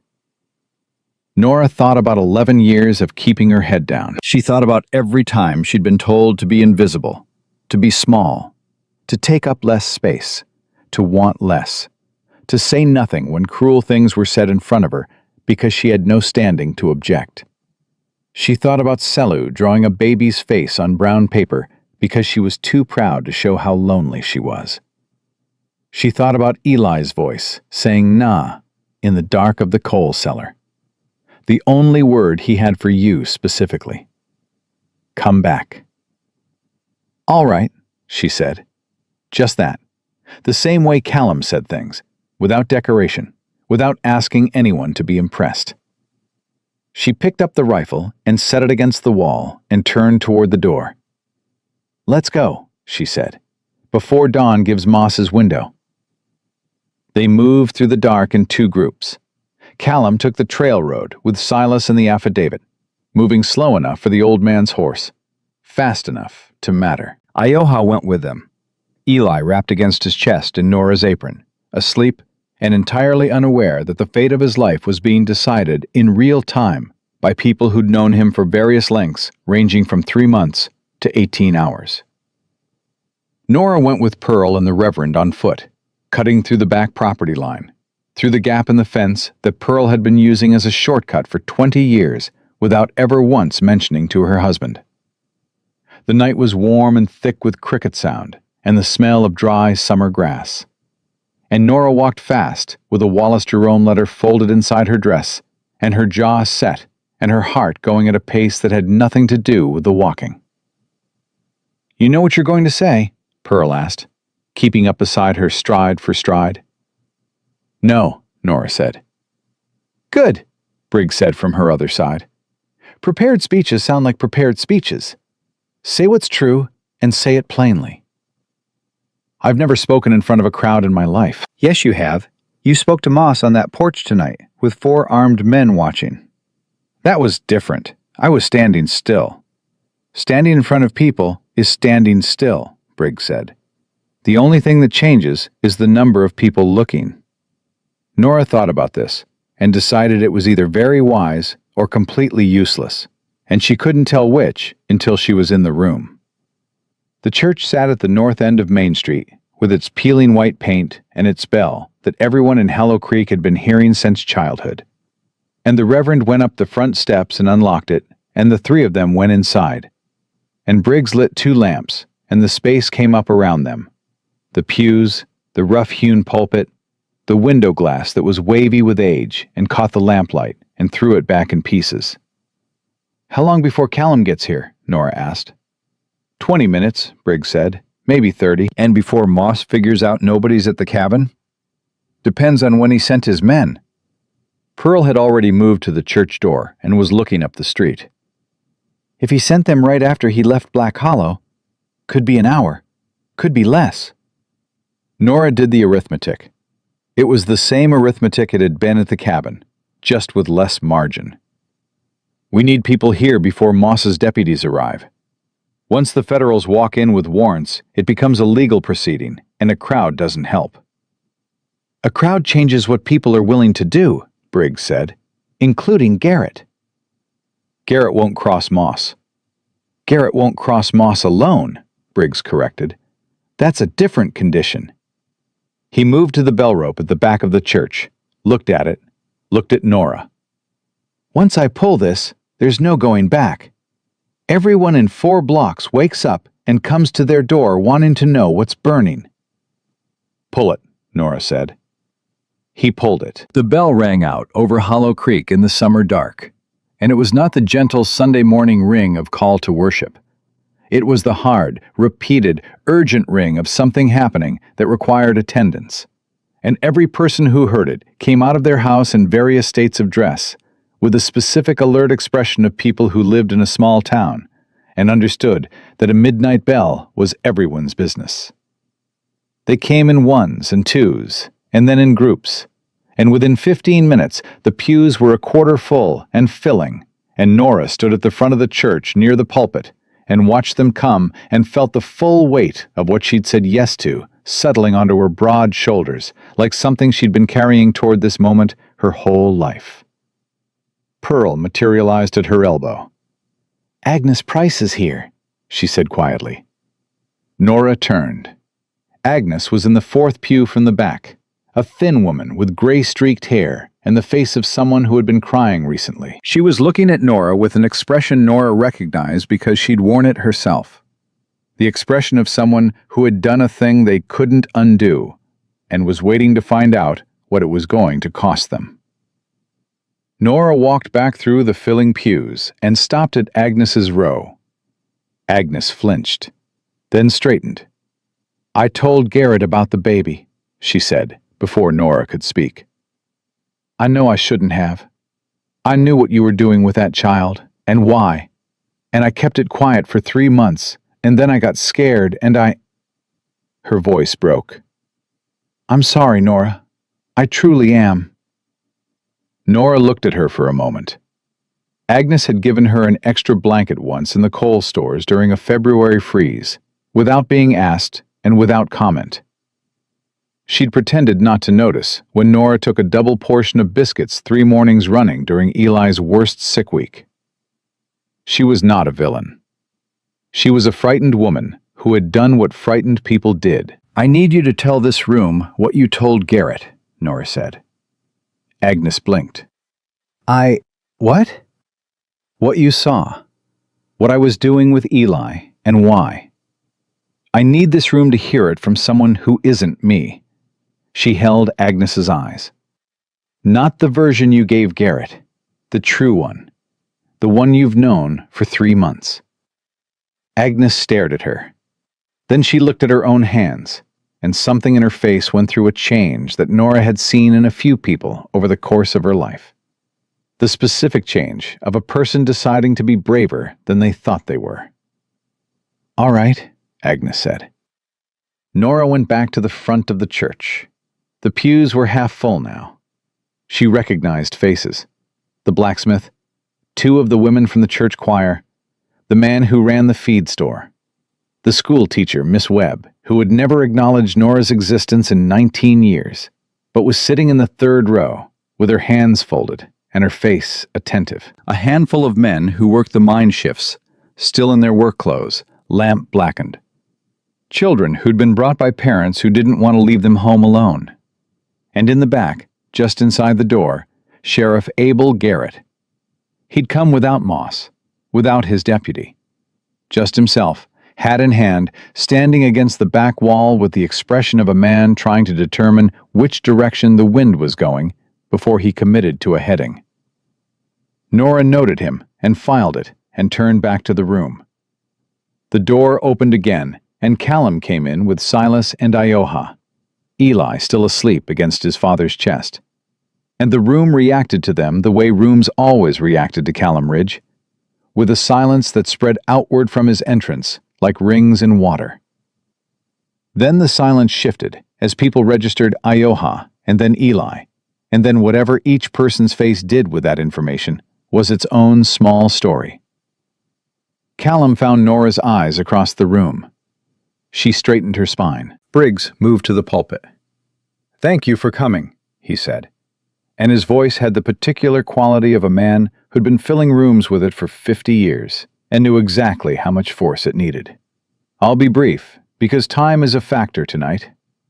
There is a legal proceeding attempting to happen in this valley that will determine the future of a child and the future of this community's relationship to the truth. You deserve to know what that proceeding is actually about before it's decided without you." He stepped back. "Miss Beecham." Nora walked to the pulpit. She looked at the room. All those faces turned toward her. People who had bid her down to 25 cents 2 days ago. People who had looked through her for 19 years. People who had laughed in the town square in the July heat. She thought about what Briggs had said. Say what's true, and say it plainly. "My name is Nora Beecham," she said. "I grew up in the Hallow Creek Workhouse. You know that, most of you. You know what the workhouse is. You pass it on your way to church on Sundays. You know what it smells like in summer, because the smell reaches the road." She paused. "Last February, a Cherokee woman named Selu died in the alley beside the workhouse gate in a snowstorm. I found her child. He was 18 months old, and he was alive, and he was alone. And I took him inside, and I kept him alive for 3 months because there was no other option that didn't end with him dead or disappeared." The room was absolutely still. "I am not a hero for doing that," Nora said. "I'm not standing up here so you'll think well of me. I'm standing up here because Judge Harlan Moss wants to take that baby and use him to break a land deal. And he's using your sheriff and your territory's legal apparatus to do it. And most of you don't know that. And you should." She looked at Garrett in the back of the room. He didn't look away. She pulled the Wallace Jerome letter from inside her dress and held it up. "This is a statement from a federal land attorney who has been building a case against Judge Moss's survey contracts for 14 months. It details how Moss used falsified military records to acquire indigenous land rights in this valley, and how those acquisitions connect directly to his railroad contract and his private holdings." She said it on the pulpit. "That baby is not a child Moss cares about. He's a legal obstacle. Eli's father is alive. He's Cherokee, and he has treaty standing in this valley that would nullify Moss's survey rights if he were recognized as a resident parent. Moss needs the child to disappear into a ward proceeding before that father walks into this territory and files a claim." She stopped. Let it sit in the room. Then Agnes Price stood up in the fourth pew, and every head turned. Agnes's voice was not steady, but it was audible. "I can tell you what I saw in that workhouse for 3 months," she said. "Nora Beecham fed that baby from her own plate. In January and February, when the cold was worst, she gave him her blanket and slept without one. She taught him to stay quiet when the superintendent walked the corridor. And she did it so well that a grown man walked past that cellar door every morning for 90 days without hearing a sound." Her voice went quieter. "She did it alone. She told no one because she didn't trust anyone to help. And I understand now that she had good reason for that." She sat down, and she didn't look at Nora. But the not looking was a kind of looking in itself. A murmur moved through the room. Then Ioha stood. He didn't go to the front. He stood where he was, near the side wall, with Eli sleeping against his chest. And he spoke without theatrics, in the direct way of a man who had learned English as a precise tool and used it precisely. "My name is Ioha. My wife was Selu. I have been trying to reach my son for 14 months. I was listed as dead in a military report that was altered. I am not dead. My son's mother is gone, and I grieve that, and I cannot change it. What I can change is what happens to him from tonight forward." He looked at Nora. "This woman kept my son alive when no one else would. I ask this room to help me protect him now." No one spoke. Then the blacksmith, a large man named Holt, who had been in Hallow Creek longer than most buildings, cleared his throat. "I got a question for the judge," he said loudly, turning in his pew to look at Garrett. "If Moss has been operating on falsified records, what happens to the contracts that came out of those records?" Garrett opened his mouth, closed it.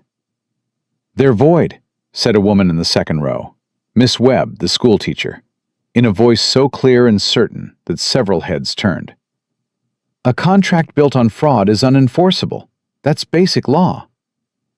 "Miss Webb," someone said, surprised. "I taught law principles for 11 years before I came here," she said, without looking up from her folded hands. "Harlan Moss knows that perfectly well, which is why he needs those records to stay buried." Now she looked up, and she looked directly at Garrett. "Sheriff, what are you going to do?" Garrett was still standing at the back with his hat in his hands. The room had turned almost entirely to face him, and the weight of that turning was its own kind of verdict. Nora watched him. She had said what she had to say. The rest was not hers to control. Garrett looked at his hat. He looked at the room. He looked at Ioha and the sleeping baby. And then he looked at Nora, and she did not give him anything to read in her face except the patience of a woman who had spent 19 years waiting for the world to decide what it was going to do. "I need to see those documents," Garrett said. It was not a declaration. It was not a dramatic turn. It was a man saying the smallest true thing he could manage, which was often how people began the process of being braver than they were. Callum crossed the room and laid the affidavit and Jerome's letter and 3 pages of treaty documentation on the last pew. Silas Drum rose from his seat with the specific effort of a man who had been pickled in whiskey for 2 years and was now dealing with the consequences of sobriety, and he stood beside the documents and looked at Garrett. "I signed the affidavit an hour ago," he said. "I will sign it again in front of this room if that's what's needed. What's on that paper is what I saw, what I should have said 7 years ago." Garrett picked up the first page. He read. The room waited. The door at the back opened. Not Moss, not deputies. It was Tommy Crane, the 16-year-old who ran messages for the telegraph office, and he was out of breath, and he looked around the room with the eyes of a boy who had run faster than he'd ever run and needed to find the right person immediately. He found Nora. "Miss Beecham!" He came up the aisle fast, holding out a folded paper. "Came in on the wire 20 minutes ago. Federal office in Helena. I read it. I know I shouldn't have, but I read it, and I thought you needed to know before—" Nora took the paper and opened it. She read it once. Then she looked up at Callum. "Wallace Jerome filed his case," she said, 3 days ago. Federal magistrate issued a temporary injunction this morning on all survey contracts under Moss's name in this territory, pending investigation." She looked at the room. The railroad contract is frozen. Moss's land acquisitions are under federal review. She lowered the paper. "He came here tonight not because he was about to win. He came here because he already knew he was losing and needed to move before the injunction was served." The room erupted. Not chaos, something more complex than chaos. The specific sound of a community processing the gap between what they'd believed was true and what was true. Voices overlapping. Questions thrown at Garrett. Garrett throwing questions back at Silas. Silas answering with the steady, exhausted honesty of a man who had been waiting years to say what he knew. And through all of it, Eli slept. He slept with his father's arms around him, and Nora's apron bunched under his chin, and his small mouth slightly open, entirely unbothered by the noise of the adult world rearranging itself around him. Nora stood at the pulpit and watched it happen, and felt something she had no ready name for. Not triumph. Triumph was loud and forward-facing, and this was quieter than that, and it faced backward as much as forward, toward Cello in the snow, and Agnes with an extra blanket, and 19 years of being told to want less. Pearl appeared at her side. "Moss will know," she said quietly. "Garrett will have to inform him." "I know." "He won't take it quietly." "I know that too." Nora watched Garrett cross the room toward Ioha with his hand out. She watched Ioha look at the hand and then take it. "But he'll take it in front of witnesses, which is a different thing from taking it alone." Pearl was quiet for a moment. "You did that," she said. "What just happened in this room? You did that." "Everyone did that." "Nora." Pearl's voice was not gentle exactly, but it had the quality of something long overdue, a debt being paid in the only currency available. "Take the credit." Nora looked at her hands on the pulpit, the wide, work-roughened hands that everyone had told her were a man's hands. The hands that had kept a baby alive in a coal cellar through a Montana winter. "All right," she said. "I did that." Callum had come to stand beside her, and he was close enough that she could feel the solid warmth of him. And he didn't say anything, which was entirely consistent with who he was. And she was glad of it, because the moment didn't need words, and he seemed to understand that without being told. Then Garrett's voice lifted above the room noise. "I need quiet." He got it. He stood in the center aisle, with the documents in one hand and his hat still in the other. And he had the look of a man who had gone some distance past the point of return and was proceeding forward. "I'm going to serve these documents on Judge Moss tonight. I'm doing it as an officer of this territory, and I want it on record." He looked around. "All of your records, each one of you, that I'm acting on the basis of federal authority, not my own judgment, and not at anyone's request." He looked at Nora.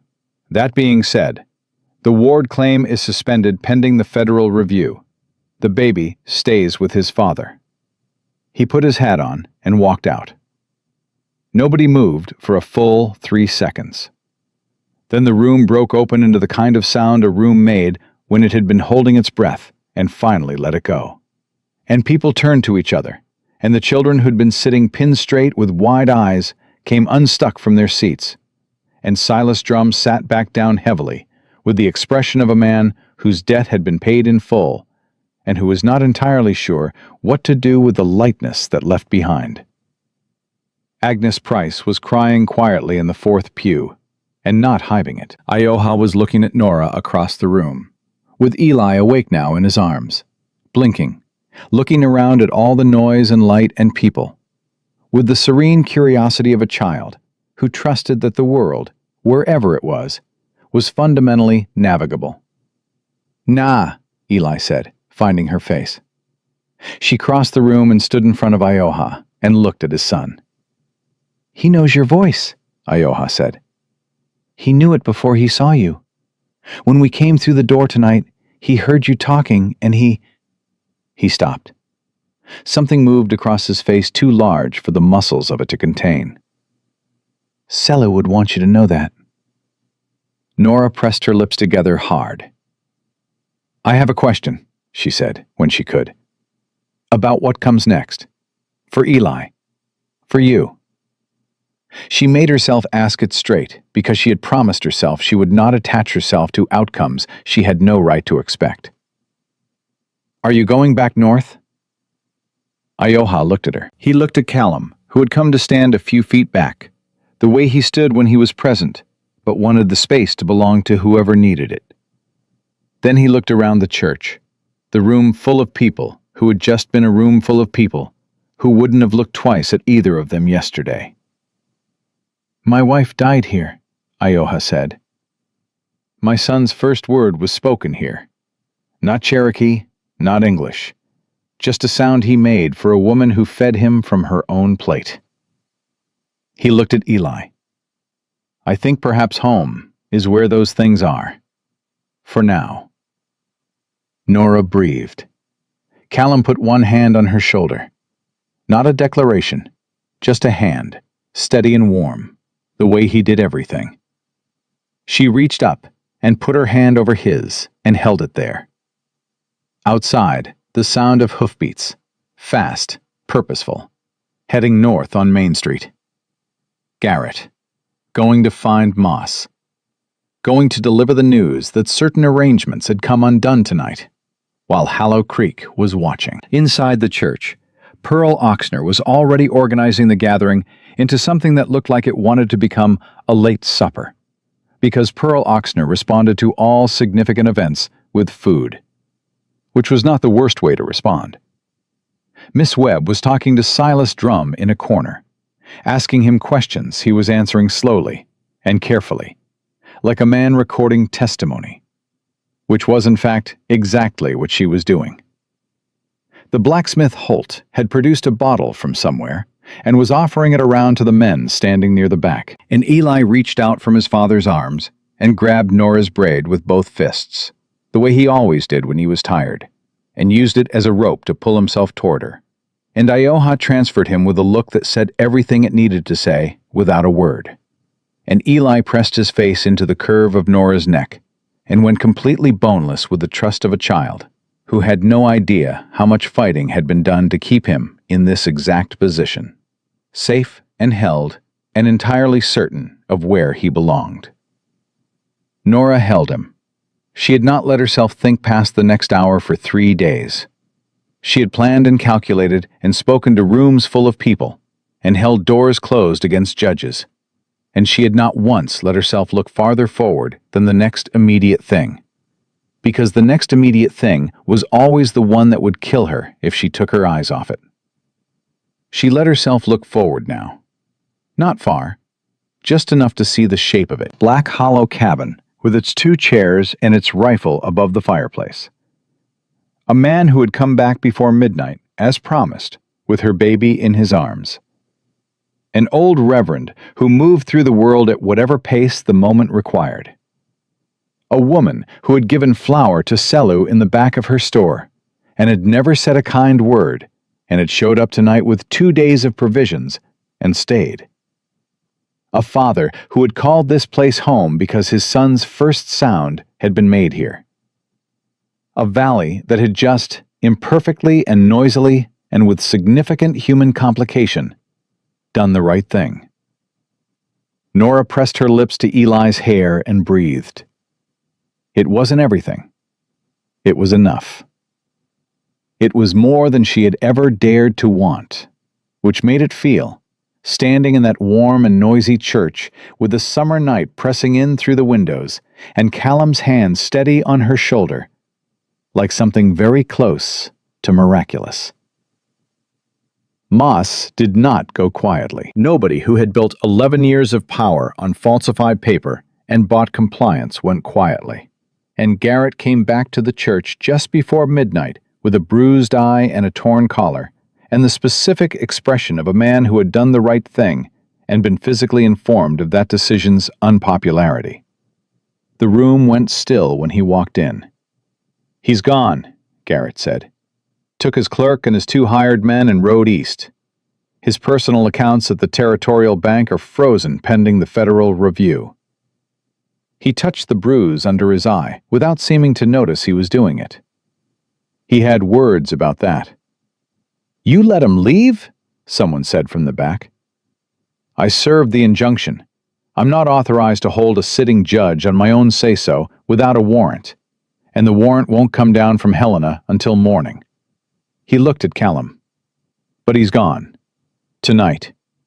Which means he knows what's coming, and he's decided not to be here for it." Callum nodded once. "That's enough for tonight." "Is it?" The voice came from Holt, the blacksmith, who had been quiet through most of the evening, and spoke now with the weight of a man who wanted to understand the full accounting. "He just rides east, and that's the end of it?" "The federal review will take months," Briggs said from the pulpit, where he'd remained through everything, with the patience of a man who had learned that pulpits were good places to stay during storms. "What comes out of it will determine what happens to Moss legally. But this valley," he looked around the room, "this valley's relationship to what Moss built here, that ends tonight. Because you all know now what you know, and knowing is not reversible." Holt thought about that.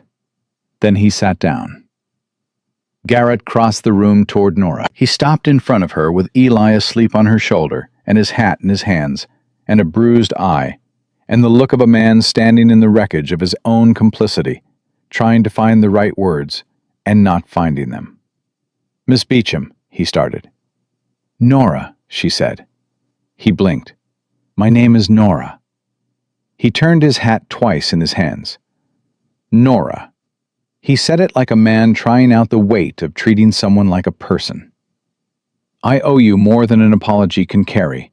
I know that." "You do," she said. No cruelty in it, just the fact, the way she said facts. "But you came tonight, and you served those papers, and you came back here instead of going home and pretending you were asleep. That's worth something." He looked at her steadily. "What does it buy me?" "A chance to do better." She shifted Eli slightly. "Same thing it buys everyone. Garrett put his hat on and turned to Ioha. Mr. Ioha, I'll have paperwork drawn up by morning, recognizing your standing as the boy's father and your presence in this territory as legal under the existing treaties.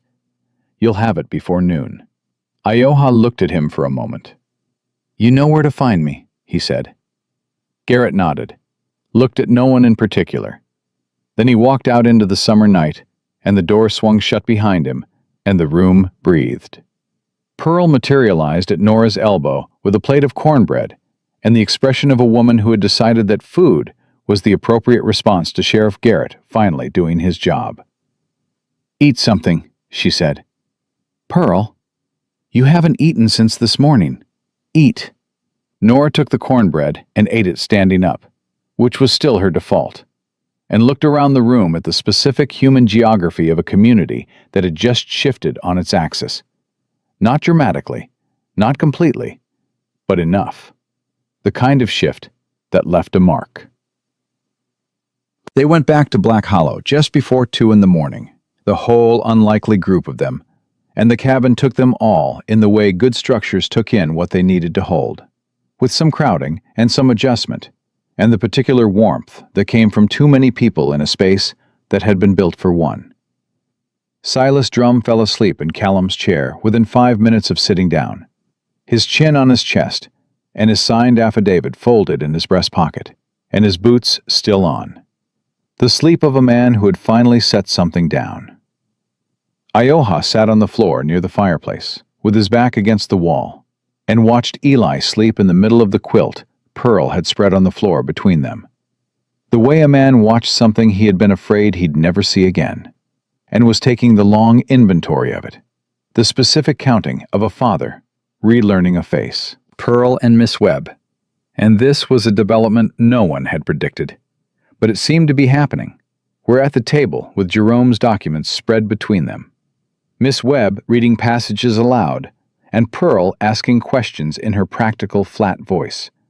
And it was the first time Nora had seen the schoolteacher look genuinely engaged with anything beyond the schoolroom. And it suited her. Briggs was on the porch with his Bible and the Night, which seemed to be where he did his best work. Nora sat on the floor beside the quilt near Eli, and Callum sat on the floor beside her, and for a while neither of them said anything at all, which was by now a comfortable thing between them. The silence of two people who had gone through something together, and were on the other side of it, and were allowing themselves to be on the other side of it before deciding what it meant. After a while, Callum said, You should know something. All right. When I offered for you at that auction, he paused. He was not a man who used pauses for effect. He used them because the words required the space. I've been watching the workhouse situation for 2 weeks. Briggs told me what Moss was planning to do once the auction cleared the premises of anyone who might complicate things. Send county men in for the girl with the baby, he said, meaning you, because Agnes Price had come to him privately 3 weeks before Garrett came to her officially. He looked at the sleeping child. Briggs asked me to buy you out before Moss could move on the situation. Said you'd need somewhere safe to be. Nora sat with this. You came to the auction because Briggs asked you to, she said. Yes. It wasn't, she stopped. Wasn't what? She shook her head slightly. She wasn't sure what she'd been about to say. Something about the moment in the square, the way he'd spoken over the laughter, the way he'd looked at her directly. She had built something around that moment in the 48 hours since, and she wasn't entirely ready to dismantle it. Does it matter? Callum asked, not deflecting, actually asking. She thought about it honestly. I don't know yet. Fair enough. He was quiet for a moment. What I didn't tell Briggs, what I didn't tell anyone, is that I would have done it anyway. She looked at him. I was there for that auction because Briggs asked me, he said. But I'd have gone home with nobody if you hadn't been the one left at the end. I wasn't there to buy a worker. He held her eyes, steady as everything about him was steady. I watched you stand there for 20 minutes while people who weren't worth a fraction of you made their opinions known. And you didn't cry, and you didn't beg, and you kept your chin level. And I thought—" He stopped. "What?" Nora said. "I thought that was the bravest thing I'd ever seen. And I've been in a war." Nora looked away. The fire had burned low, and the room was quiet except for Pearl and Miss Webb's murmuring and Silas's soft snoring and the sound of the summer night coming through the window. "Nobody has ever called me brave before," she said. "I reckon they weren't paying attention." She felt the thing in her chest again, the cracking open thing, the thing she had no good vocabulary for because it hadn't happened often enough to develop one. She pressed her lips together and looked at Eli sleeping on the quilt, his small chest rising and falling, his face entirely at peace. "What happens now?" she asked. "To the land, to this place?" "Federal review will take the better part of the year, might longer. Jerome thinks the survey contracts come back void, which means the railroad grade through the valley doesn't happen, which means Hollow Creek stays what it is instead of becoming a railroad town." He picked up a wood shaving from the floor beside him, an old one, and turned it in his fingers. "My deed stands. Moss never had legal grounds to contest it, just leverage. Without the leverage—" He set the shaving down. "It's just land." "Just land," Nora repeated. "Good land." His voice shifted slightly, not softer exactly, but more deliberate, the way he got when words mattered to him more than usual. "Big enough for more than one cabin. Clear water. South-facing slope, good for a kitchen garden year-round." He paused. "I filed a second deed last month. Adjacent parcel, east-facing. The way Ioha's people build their homes." Nora turned to look at him fully. "Ioha needs somewhere to settle that isn't subject to ward proceedings or railroad surveys," Callum said. "Land in his name, with treaty recognition, adjacent to an established non-indigenous holding, is harder to challenge than land alone." He looked back at her. "He doesn't know yet. I was going to tell him tonight, but the evening got complicated." "You filed that deed before tonight," Nora said slowly. "Before Moss's deputies came. Before the church." She worked it through. "Before you even knew Iowa was one day south." "I filed it 6 weeks ago," Callum said, "when Briggs first told me about the situation. About Selu, about the boy, about Iowa's status." He was very still. "I didn't know how it would resolve, but I knew what the right shape of it was. So I filed the deed." Nora looked at this man, this enormous, scarred, quietly deliberate man who had gone to an auction at a reverend's request and come home with her, and ridden into the dark for Eli before midnight, and spent the night in a chair, and ridden 2 days to find a drunk old man who held a piece of truth, and filed a land deed 6 weeks ago for a family he hadn't met yet, because he knew what the right shape of things was. "Callum," she said. "Yes?" "What did you actually want when you paid that $1?" He looked at her for a long moment. The fire threw light across the scar on his jaw, the gray at his temples, the storm-blue eyes that had looked at her directly in the town square and not once looked past her sense. "I wanted to stop hearing you get smaller," he said. "Every bid that went down, you got quieter, more contained, like you were agreeing with them." His jaw tightened. "I've agreed with people who were wrong about me before. I know what it costs. I didn't want to watch you pay it." Nora pressed her hands flat on her knees. "That's not a small answer," she said. "No." "What do you want now?" He reached into his coat pocket and produced a small object, set it on the quilt between them. It was a carved piece of pine, smooth from handling, shaped into a form she needed a moment to identify. When she did, her breath caught. It was 2 figures, side by side, both standing, one large, one broad-shouldered and smaller. Between them, a small shape that was unmistakably a child. He'd been carving it since before any of this happened, She could see from the wear on the edges that it was weeks old. "The right shape of things," she said, very quietly. "If you want it," Callum said. She picked it up. It fit in her palm, warm from his pocket, worn smooth, the way things were worn smooth by someone handling them repeatedly. The way you handled a thing you were afraid you might not get to keep. "I want it," she said. Eli made a small sound in his sleep and rolled toward Nora's knee and grabbed it with one fist, without waking. And both of them looked down at him, and Callum's hand came to rest on the quilt beside hers. And she turned her hand over, and he took it. And that was all, and it was everything. The morning came in gold and specific, the way Montana summer mornings did, with a quality of light that meant something, if you let it.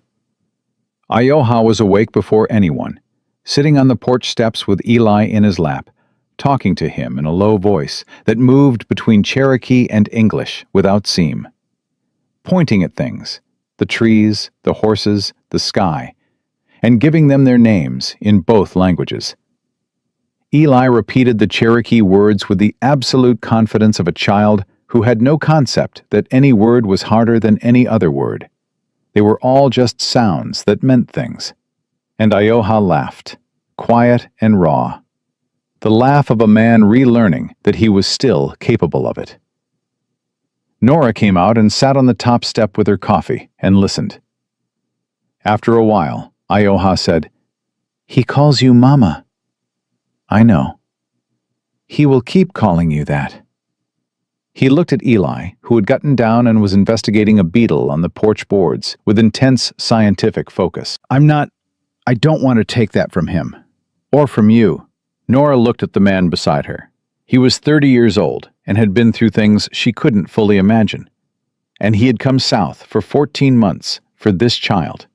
And he was telling her, before she asked, that he didn't intend to erase what had been built in his absence.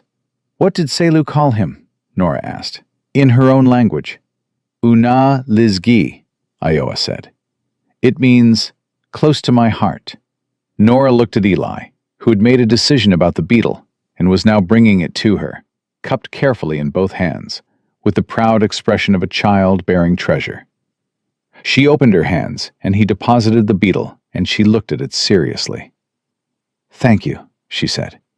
He beamed and went back for more treasures. "Una Lizgi," Nora said, trying the sounds. She got it wrong. Ioha corrected her gently, and she tried again, and it was better, and he nodded. "Selu would have liked you," he said. He said it simply, the way he said things, without asking her to process it or respond to it, just a fact he wanted her to have. Nora held it carefully. "I think I would have liked her." They sat on the porch steps in the summer morning and watched Eli collect the world, piece by piece, and bring it to them. Silas Drum left after breakfast. He shook Callum's hand at the gate with both of his and held it for a moment. And neither man said anything, but the holding of the handshake said enough. Then he mounted his horse and went down the trail, sitting straighter in the saddle than he'd arrived. Pearl and Miss Webb left together, and this pairing continued to be surprising and somehow entirely right. Pearl said she was going to open her store, and Miss Webb said she was going to open her school. And both of them looked at Nora before they left, with a specific look of women who had decided something about her that they had not decided before. And Nora received it the way she received most things now. Directly, without deflecting. "Come to the store when you need anything," Pearl said. Not an offer, an expectation. "I will," Nora said. Briggs stayed longest, sitting on the porch with Callum in the other chair, while Nora was inside with Ioha and Eli. She could hear their voices through the window, low and unhurried, the voices of two men who had known each other long enough to be past the part of conversation that required performance. When he finally stood to go, he came inside first and found Nora at the table with Jerome's documents, reading them again with the particular focus she gave everything she needed to understand completely. "You should study law," he said. She looked up. "I mean that precisely, not as a compliment. as an observation. He tucked his Bible under his arm. Miss Webb taught it for 11 years. She's not currently teaching it to anyone. I suspect if you asked her, she would not say no. Nora looked at the documents in front of her. She thought about the workhouse, about 19 years of being told she had no standing. She thought about standing in front of a church full of people and saying what was true and watching it matter. "I'll think about it," she said. "Good." He moved toward the door. "One more thing."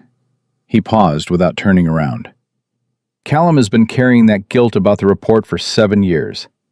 He'll carry it less now. But men like him sometimes need to be told explicitly that less is enough, that they don't have to keep paying." He did turn then, and his crow eyes were direct and kind in equal measure. "If the moment comes, say it plainly." Then he was gone. Nora sat with that for a moment. Then she put the documents down and went outside. Callum was standing at the fence post, looking down the trail, the posture of a man in the process of something internal. She came and stood beside him. "Briggs thinks you need to hear something," she said. He looked at her sideways. "7 years is long enough," she said.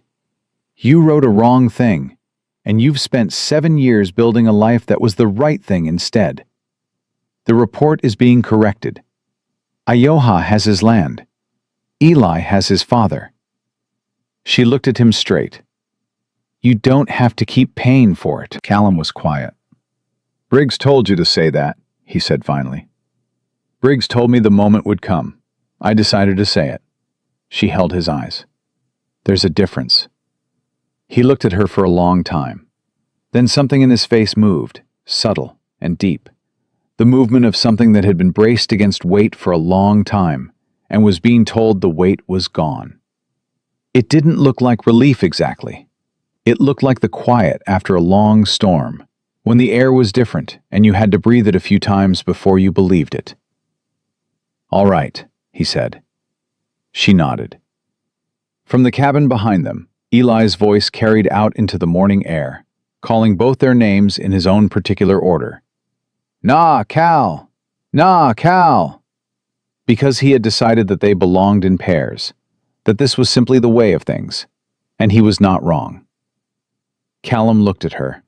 She was already turning toward the cabin. She was broad-shouldered and work-roughened, and wore a dress that had been patched by its previous owner, and she had been sold for $1 in a town square 2 days ago. And she had done more in 48 hours than most people managed in a decade. And she was walking toward that door and the child behind it, and the life that was being built out of unlikely materials and specific courage. And she was not ducking her head or letting her hair fall forward, and she was not making herself small. Callum watched her go. Then he followed her in. Inside the cabin, Eli held up a piece of wood he'd taken from the kindling pile and was looking at it with great concentration. "Cal fix," he said, holding it out. Callum took it, turned it in his hands, looked at Nora. "What's he wanting me to do with a piece of kindling?" "Make something," Nora said. "He's seen you carve. He thinks you can make anything out of wood." "That's an overstatement." "Don't tell him that yet." Callum sat down on the floor beside Eli with the piece of kindling and his knife and began. And Eli watched with the absolute focused attention of a child learning what hands were capable of.